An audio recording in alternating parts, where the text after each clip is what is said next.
हाके group farm में आपका फिर से स्वागत है और मैं हूं तौसीफ़। और आज हमारे बॉयलर फार्मिंग का जो है डे है 34वां यानी कि 34। और बर्ड का जो ग्रोथ है यानी कि जो एवरेज वेट है वो हो चुका है 2 kg प्लस का हो चुका है।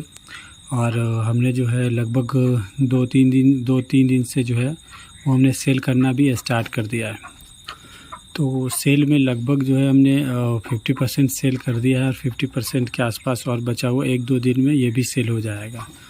तो सेल जो है वो मैं कोई गाड़ी वाले के थ्रू नहीं कर रहा हूँ, मैं डायरेक्टली कटर्स को दे रहा हूँ, क्योंकि रेट जो है वो कटर पे थोड़ा ज़्यादा मिल जाता है गाड़ी वाले के हिसाब से। तो अभी जो मैंने मतलब फर्स्ट डे जो सेल किया था वो मैंने लगभग 35 से स्टार्ट किया था, यानी कि 135 रुपये से स्टार्ट किया था। और अभी जो लास्ट सेल यानी कि जो वीडियो जब मैं बना रहा हूँ उस दिन जो मैंने सेल किया है उस दिन मैंने 28 रुपये लास्ट सेल किया है। और जो अभी बचा हुआ है तो फिर आगे का जो रेट आएगा उसके हिसाब से जो है फिर हम अपने रेट को रिवाइज़ करके जो है कटर को सेल करेंगे। और बाकी ये जो है 23 दिन तक का मैं ऑलरेडी आपको अपडेट बता चुका हूँ। और उसके अलावा जो अभी तक है वो कुछ ख़ास नहीं है, बस वही रेगुलर जो रूटीन चलता है, बस वही रेगुलर रूटीन। पानी मेडिसिन में वही जो है हमारा मतलब नॉर्मल जो पानी देते हैं वो पानी और फीड, और बाकी जो मेडिसिन होता है लीवर वगैरह के लिए और किडनी वगैरह के लिए, तो वो जो है मतलब पहले रेगुलर देता था मैं, अब जो है वो एक दिन गैप करके दे रहा हूँ। और बाकी मल्टीविटामिन है तो वो मॉर्निंग में और नाइट में चलता है। वो दो मतलब अलग अलग टाइप का मल्टीविटामिन है, तो मॉर्निंग और नाइट में चलता है। बाकी और कुछ भी नहीं है, बाकी जो है वो सेम सब कुछ चल रहा है, बस रिपीट हो रहा है वही सारी चीज़ें। तो अभी तक जो है सब कुछ नॉर्मल था और अभी तक कुछ हुआ नहीं है। बाकी मोर्टलिटी वगैरह की बात करें तो 2 मोर्टलिटी अभी हुई है, मतलब जो न्योला वाली जो मोर्टलिटी हुई थी शुरू में, मतलब जो 4 दिन का चिक्स था उसको छोड़ करके जो है मैं बात कर रहा हूँ, यानी कि उसके अलावा कोई मोर्टलिटी नहीं हुई हमारी। जो मतलब न्योला से जो इन्फेक्टेड था तो उसमें से भी कोई भी मोर्टलिटी नहीं हुई है। बस अभी जो है 1-2 दिन पहले 2 मोर्टलिटी हुई है, जिसमें एक मोर्टलिटी तो नेचुरल तरीके की मोर्टलिटी थी, उसमें मतलब कोई बीमारी वगैरह नहीं था। और एक मोर्टलिटी जो हुई है वो उसका रीज़न ये था कि जो मुर्गी के पीछे जो बीट जो जमा हो जाता है यानी कि लग जाता है पूंछ के नीचे, तो उससे क्या होता है कि जो वो धीरे धीरे जो है वो जमा होने लगता है और जमा होते होते उसके ऊपर जो है वो कीड़ा लग जाता है। मक्खी बैठ कर के अंडा दे देती है और फिर वो कीड़ा लग जाता है। तो उस कीड़ा लगने की वजह से जो है मतलब पीछे का पोर्शन जो है वो बीट के पास का वो काला हो गया था और उधर का गोश्त जो है वो ख़त्म हो गया था, यानी कि कीड़ा जो है उसमें लग कर के खा गया था वो, तो उससे जो है वो मोर्टलिटी हो गई उसकी। तो एक उसकी वजह से मोर्टलिटी हुई है और एक जो है वो नेचुरल मोर्टलिटी थी। उसका मतलब कुछ ये नहीं था कि मतलब कोई बीमारी वगैरह या कुछ भी, वो मतलब मॉर्निंग में ठीक था, दोपहर में जब मैं पानी चेंज करने के लिए आया तो वो मरा हुआ था। बाकी उसके अलावा बाकी कोई दिक्कत नहीं है, सबका ग्रोथ सही है। मुर्गा जो है वो ज़्यादा वेट का है और मुर्गी जो है वो मुर्गा से कम वेट का है, बट फिर भी जो FCR वगैरह होता है वो भी हमने चेक कराया था जो डीलर है उससे, तो पता चला कि सब कुछ जो है वो मतलब जितना होना चाहिए उसके हिसाब से परफेक्ट है।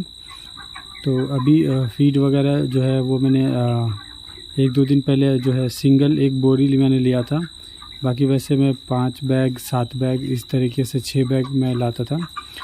तो यही सारी चीज़ें हैं। बाकी रहा कि जब एक बार ये सारी चीज़ें मतलब जितना भी बर्ड है वो जब सेल हो जाएगा तो 1-2 दिन बाद जो है मतलब सेल होने के बाद में जो है फिर हम लोग पूरा कैलकुलेट करेंगे, यानी कि टोटल जो हमारा फीड था वो चिक्स का रेट और जो भी मोर्टलिटी वगैरह हुआ है सब कुछ माइनस करने के बाद जो सेल हुआ है वो सारी चीज़ें, फिर जो भी प्रॉफिट हुआ है उसके ऊपर में बात करेंगे। मतलब जो भी प्रॉफिट होगा उसके ऊपर बात करेंगे, क्योंकि अभी तो मतलब है कि प्रॉफिट तो होगा, बट अभी मतलब एक आइडिया नहीं है कि कितना होगा। तो एग्जैक्ट जो है प्रॉफिट की बात तभी करेंगे जब पूरा का पूरा बर्ड सेल हो जाएगा, क्योंकि अभी भी 50% के आसपास जो बर्ड है वो अभी बचा हुआ है। तो जब ये पूरा सेल हो जाएगा तो फिर हम जो है उसके हिसाब से सारा कॉस्टिंग वगैरह निकाल के फिर मैं जो है सारी चीज़ें मैं आपसे शेयर करूँगा। उसके अलावा जो नेक्स्ट बैच हमारा डलेगा, फ़िलहाल तो अभी चिक्स का रेट बहुत ज़्यादा है, तो देखते हैं क्या मतलब आगे चल के मतलब जब बर्ड निकल जाएगा तो उसके हिसाब से फिर क्या रेट रहता है चिक्स का। तो फिर अगर सूटेबल रेट रहेगा तो फिर हम उसको जो है बर्ड नया मतलब बैच स्टार्ट करेंगे। तो उस बैच की भी कुछ तैयारी है जो चल रही है, तो मैं आपको उस टाइम पे बताऊंगा। पहले अभी ये जो बर्ड है वो पहले निकल जाए सही से, मतलब बिना किसी दिक्कत, मतलब दिक्कत का मतलब ये है कि कोई मतलब मोडलिटी वगैरह ना हो और सारी चीज़ें नॉर्मल तरीके से मतलब सेल हो जाए, तो फिर जो है फिर हम उसके ऊपर बात करेंगे। बाकी नेक्स्ट बैच में उम्मीद मैं मतलब कर रहा हूँ कि कुछ ना कुछ जो है हम बीएसएफ लार्वी जो है वो ज़्यादा से ज़्यादा खिलाने की मतलब कोशिश करेंगे, और उसकी मैं तैयारी भी कर रहा हूँ। और देखता हूँ मतलब जब वो बैच आता है मतलब स्टार्ट होता है तो उस टाइम पे लार्वी का क्या कंडीशन रहता है, तो उसके हिसाब से जो है फिर हम सारी चीज़ें डिस्कस करेंगे और फिर मैं वो सारी चीज़ें शेयर करूँगा। उसके अलावा एक चीज़ और है जो मतलब मेरे माइंड में चल रहा है, क्योंकि मैं यूट्यूब पे काफ़ी टाइम से देख रहा हूँ, तो मुझे लगा कि मुझे ट्राई करना चाहिए। क्योंकि जब हम लोग कॉस्ट की बात करते हैं तो एक तरीके से ये भी जो है वो कॉस्ट ही है, मतलब कॉस्ट कटिंग ही, मतलब उसमें जो है कॉस्ट फ़ायदा होगा। अब जैसे कॉस्ट की बात करें तो जैसे फीड के अंदर कॉस्ट होता है, तो उसी तरीके से स्पेस का भी कॉस्ट होता है। अब जैसे मान के चलो कि 500 बर्ड के लिए आपने फार्म बनाया है, तो उसके अंदर जो एक्सपेंस आता है फिर उसी को सेम अगर आप 1000 के लिए बनाओगे तो फिर ऑब्वियस सी बात है कि वो ज़्यादा एक्सपेंस आएगा। लेकिन अभी जो है कुछ हम लोग ऐसा ट्राई कर रहे हैं कि अगर हमने मतलब जैसे कि अभी हमारा जो फार्म है ये 500 कैपेसिटी का है, तो इसी फार्म के अंदर में हम जो है 1000 बर्ड जो है वो डाल सके। तो उसके ऊपर जो है हम लोग अभी रिसर्च कर रहे हैं। बाकी यूट्यूब पे जो है बहुत सारी इन्फॉर्मेशन मिली उससे रिलेटेड, जो कि मुझे बहुत अच्छा लगा। तो उससे सिर्फ यही नहीं हुआ कि हम लोग मतलब जो क्वांटिटी है उसको बढ़ा सकते हैं, उसमें मतलब बहुत सारा और भी बेनिफिट है, और वो जो है बीएसएफ से रिलेटेड भी है, मतलब उसमें बीएसएफ में भी हमें फ़ायदा होगा। जैसे कि आपने देखा होगा कि जो एग के लिए जो फार्मिंग होती है, मतलब अंडे के लिए जो फार्मिंग होती है, तो उसमें केज के अंदर में डाला जाता है। तो उसी तरीके से हम लोग बॉयलर को भी केज में डाल सकते हैं, लेकिन उस तरीके का केज नहीं होगा हमारा, वो बहुत सिंपल सा होगा। और जैसे फ्लोर पे होता है तो ये फ्लोर पे ना हो करके, मतलब जैसे फ्लोर है इसी तरीके से ऊपर हो जाएगा, जाली टाइप का।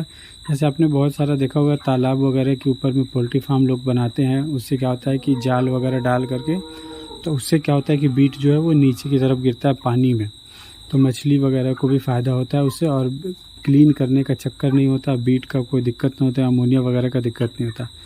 तो उसी चीज़ को हम लोग जो है अप्लाई कर रहे हैं। लेकिन इसमें हम लोग क्या करेंगे कि उसको इस हिसाब से बनाएंगे कि जो भी मतलब हमारे बर्ड का जो बीट होगा उसको हम ईज़िली जो है कलेक्ट कर सकें, और फिर उसको जो है बॉयलर को मतलब बीएसएफ को जो है हम लोग खिला सकें, यानी कि लार्वी तैयार कर सके उस बीट से। तो उससे हमारे पास एक तो ये फ़ायदा होगा कि क्लीन करने का चक्कर नहीं रहेगा, बाकी गैस वैस बनने का, ह्यूमिडिटी जो मतलब जो गैस बनता है अमोनिया वगैरह, तो उसका कोई दिक्कत नहीं होगा, और प्लस बीट का भी इस्तेमाल हम लोग कर पाएंगे। तो उसी में जो अभी एग्जिस्टिंग हमारा फार्म है इसी के अंदर मैं सोच रहा हूँ उसको मतलब इंटीग्रेट करने का, मतलब जाली टाइप से बना करके। तो वो तो अभी थोड़ा सा मुश्किल है समझाना, लेकिन जब एक बार अगर इम्प्लीमेंट होता है तो फिर वो चीज़ आपको इजीली समझ में आ जाएगा। और इसी में जो है हम 2 लेयर में बनाएंगे, यानी कि ये 500 कैपेसिटी का मतलब 500 बर्ड इसके अंदर अच्छे से पाला जा सकता है, यानी कि बॉयलर। तो इसी के अंदर हम लोग 2 लेयर बना करके 1000 बर्ड जो है वो पाल सकते हैं। बट शुरू में मैं एक ही लेयर बनाऊंगा। जैसे अभी फ्लोर पे है तो फ्लोर पे ना डाल करके जो है मतलब नीचे ना डाल करके उस जाली के ऊपर में रहेगा, और फिर वो अगर सारी चीज़ें सक्सेसफुल चलती है तो उसी बेस पे जो है हम लोग एक और लेयर बनाएंगे इसी के ऊपर में, तो वहाँ पे फिर हमारा 2 लेयर हो जाएगा। बट अभी फ़िलहाल तो मतलब ये माइंड में है, और उसके ऊपर मैंने मतलब रिसर्च भी किया, बहुत सारी वीडियो भी देखी है। बंगाल में बहुत सारे लोग जो है, बंगाल में नहीं यानी कि बांग्लादेश में बहुत सारे लोग इस तरीके से जो है मल्टी लेयर बना करके बॉयलर जो है की फार्मिंग कर रहे हैं, तो वो सारी चीज़ें हैं।